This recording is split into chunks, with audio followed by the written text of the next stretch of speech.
Hey guys, it's Raging Rhino, back for another VainGlory video. Today I'm going to be playing Fortress, talking about support. You know, the supportive role is extremely difficult. There's a lot of questions about what to build, when to build it. With Fortress in this gameplay, you'll see me focus in the early game on the defense. I had the new Ozo character in the jungle with me, and you saw him gonna go down to the shot minions, but I really like to start at the backs to give us a level advantage.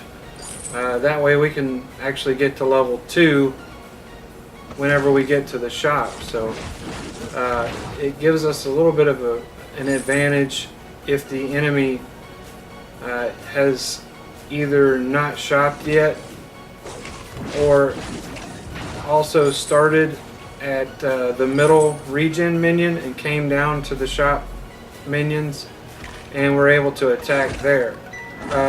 You can see right here that the timing was a little bit off for that because my jungle mate there was oblivious to the fact that that plan was being executed. And unfortunately in the game it's hard to communicate that, and I tried to ping to show him where the enemy was so that we could go ahead and take him out. And unfortunately, you know, I was sacrificed there. But with Fortress, I really like to rush the fountain, and I will get a Storm Guard first, especially in the new update because the jungle camps are so strong. If you guys like to play support, you know, try this build out for Fortress.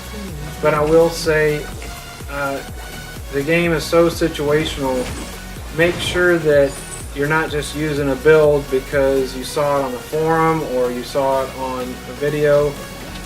Even mine, it's not foolproof.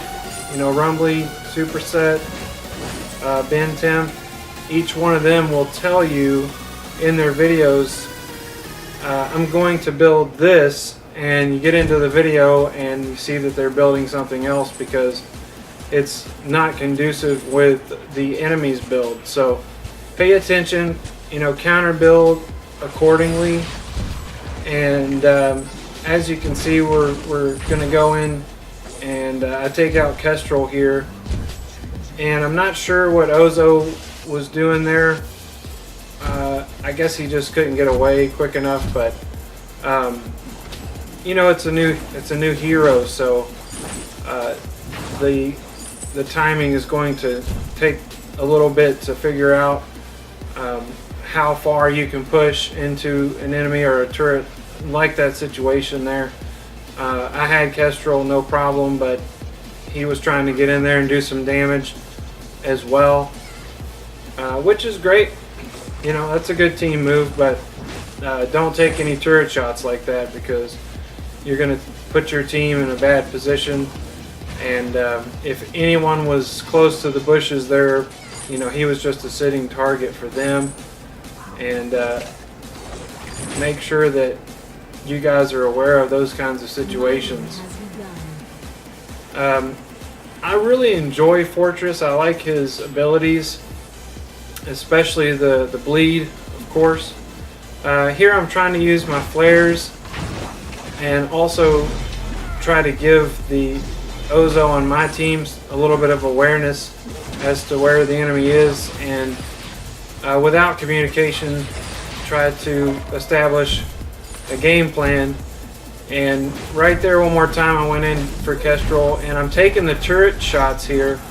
And this is really important to grasp as a support player. Now, why did I die right there taking turret shots? Well, Ozo decided that he wanted to engage in the enemy in between the turrets. So as a support role, unfortunately, you need to take those turret shots and leave the damage dealers and try to cover them as much as possible. If you watched my first video, I talked about the importance of cover in this game. And when you play support, you're going to act as another piece of cover for your allies.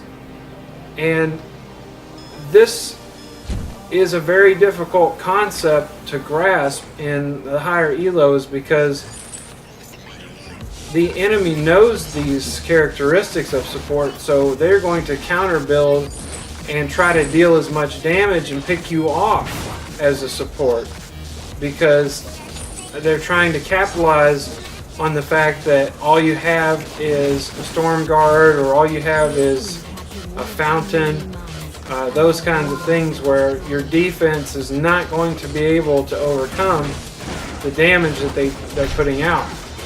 So right here we get into a good little tussle, and you know, I'm just trying to do as much as I can here with my abilities, and not really having a whole lot of damage to deal out. But it brings up another good point as support.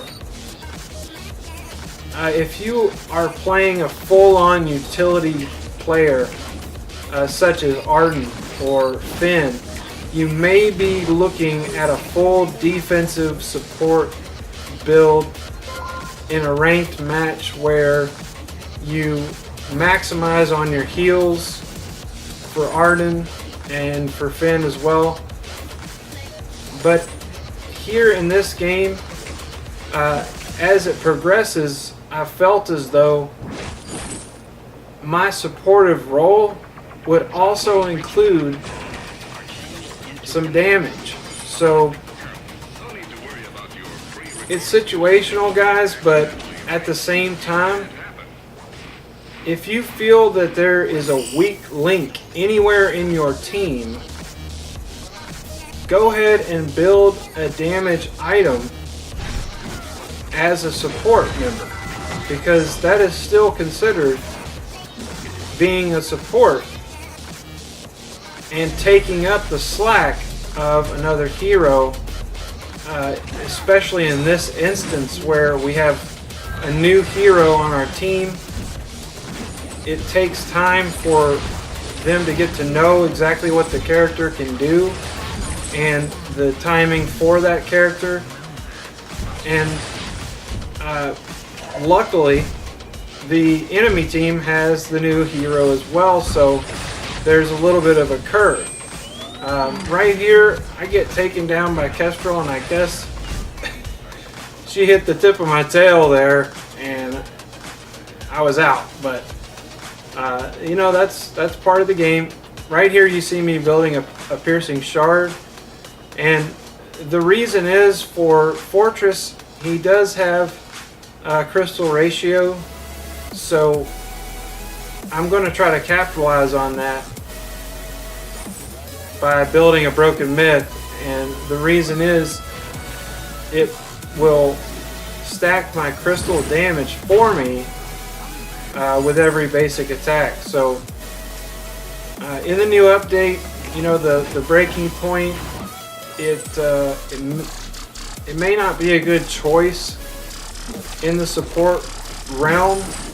Arden and Finn also scale up with crystal ratios, so I would also look at broken myths for them as utility, and trying to, you know, buff that as much as you can, because as I stated earlier, any weak link on the team, or, you know, if you're in the mid game and you see that your team is not capitalizing or dominating on the team fights, and they're not able to do enough damage, or perhaps they have too much defense and not enough damage, by all means, step into a supportive damage dealer role to help your team. I have so many games where I have a support member that could finish off the entire enemy team, except he hasn't bought any damage. So it's a fine line there as support. You could look at Fuji and say, well, he doesn't really buy damage a lot, but he's very, very good at positioning himself in a way that capitalizes on his damage being absorbed by all the defense that he has. And, you know, getting the crucibles, getting the Aegis or the Atlas, if you've got, you know, a lot of weapons, a Kroll on your team or something, you're going to go ahead and get those items to knock out the highest damage dealer on your team. And I feel like in this game, at this point, we're winning most of our team fights. I went ahead and went in there on Kestrel because I knew she would be scared to come any further down, knowing that my teammates were there. So I'm going to go ahead and port back and continue, you know, working on my broken myth and get some boots here so that I can get into the team fights and use my fountain when I need to. So that's another big point as a support role, is having the mobility to actually get to the fights to use your fountain. I can't tell you how many times I've been just a little bit too far away from my support to use the fountain when all you really needed was the next tier boots. So when do you get those? When do you buy those? Well, I feel is if the enemy team has boots, you should buy boots. And the reason why is if there's a team fight and you're not able to catch up to the enemy or catch up to your teammates, how are you playing a support role? You're not able to get to the fight to actually support them staying alive. So I hope that you guys can take a little bit from this, and it may be basic for a lot of you. You know, the Saw right here, I'm not really sure why he was just standing there taking turret shots. I used my fountain. Once again, I'm not sure why he just ran away. We definitely could have taken that turret down easily.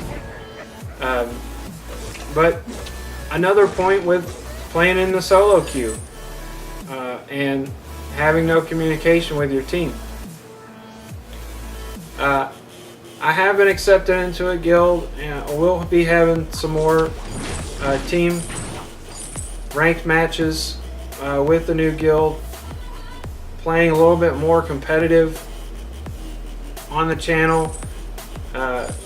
We will be using Discord, and I'll be able to stream that with you guys, and so you can hear the communication factors that go on.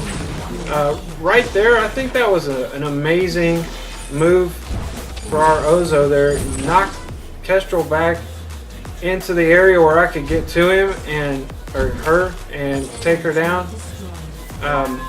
Great play. And if you're playing that new guy, keep that kind of play in mind as you progress into the game, because you know that kind of stuff makes a huge difference and can win you the game with just one of those hitbacks to throw the enemy towards one of your allies. Right here, I feel like we're winning 99% of our team fights, and I've said it in my first two videos. If you're winning, go ahead and buy more damage. And even though I'm playing support, I have a fountain. I've got my Stormguard banner. I'm doing a lot of objective damages, and I have my second tier boots to catch up with everyone and use my fountain if I need to. So I went ahead and just stacking more crystal. I grabbed an infusion to deal out as much as I can at this point. And you'll see that he does a fierce amount of damage.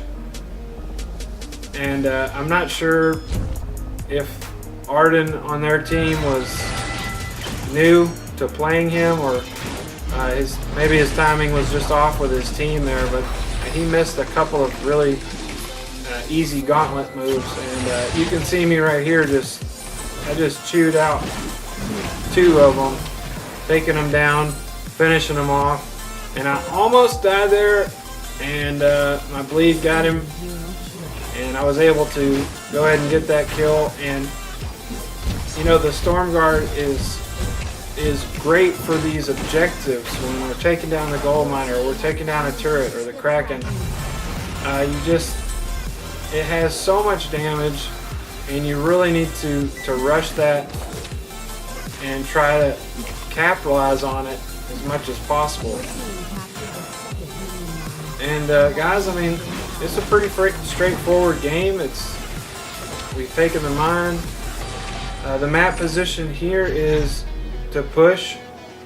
We're waiting for the Kraken a little bit, and the argument could be made. I could have got a Warhorn and pushed with the Kraken and gave him some speed and move forward and that kind of stuff, but it's situational, guys. I mean, this is the kind of gameplay where we were really doing well, and I just wanted to make a video to go over some of the supportive aspects. And if you play Fortress, leave a comment to tell me about what you like about Fortress, and I'll see you guys in the next video. Thank you so much, and I hope you guys have a great night. And there's the builds right there. I ended up 10-3 and 10 assists, so thanks. Well, there's one more thing I can't remember. Oh yeah, don't AFK ever.